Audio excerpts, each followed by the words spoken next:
The year is 1941. Nazi Germany has invaded the Soviet Union, and the world is at war. On the battlefield, one woman stands out among thousands of soldiers, Lyudmila Pavlichenko. With a rifle in hand and an unbreakable spirit, she will become the deadliest female sniper in history. Born in Ukraine in 1916, Lyudmila grew up as a determined and competitive young woman. As a teenager, she joined a shooting club, proving to be a natural with a rifle. She trained relentlessly, unaware that one day, these skills would make her a legend.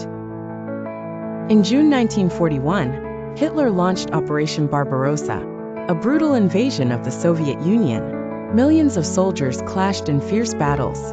Lyudmila, then a 24-year-old student, didn't hesitate. She enlisted in the Red Army, determined to defend her homeland. At recruitment, officers laughed at her, suggesting she become a nurse. But when she demonstrated her shooting skills, they had no choice. She was assigned as a sniper. It was an unusual role for a woman, but Lyudmila was about to prove everyone wrong. Her first mission came in Odessa, where she was tasked with eliminating enemy soldiers. Taking a deep breath, she aimed at a Nazi officer. A single shot echoed through the battlefield. He fell. That was the moment Lyudmila became a true warrior. Her precision was unmatched. Day after day, she eliminated enemy troops, protecting her comrades. With every confirmed kill, her reputation grew.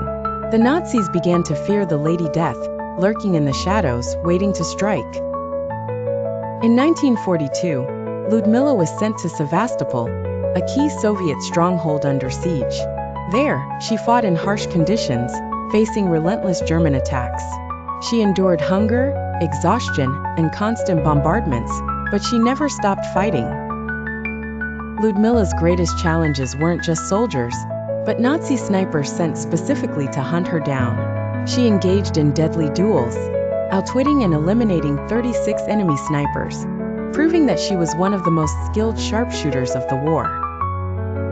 By mid-1942, Lyudmila had achieved an incredible record, 309 confirmed kills, making her the most lethal female sniper in history. But war takes a toll. During one battle, she was gravely wounded by mortar fire and had to be evacuated. Her combat days were over, but her mission wasn't. The Soviet government sent her on a diplomatic tour to the United States, making her the first Soviet citizen to visit the White House, where she met President Franklin D. Roosevelt.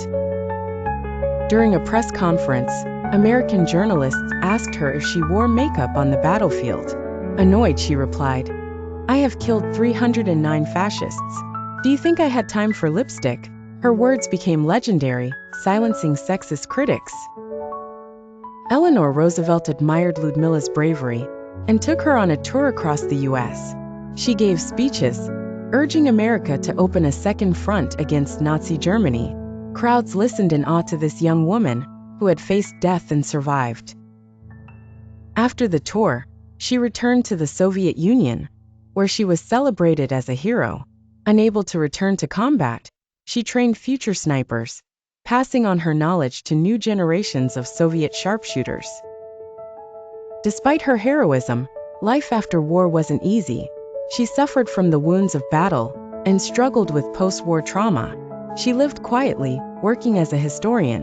In 1974, she passed away at the age of 58, but her legacy remained. Lyudmila Pavlichenko is more than a war hero. She's a symbol of resilience, skill, and courage. In a world where women were often underestimated, she shattered expectations and became a legend. Her story still inspires many today.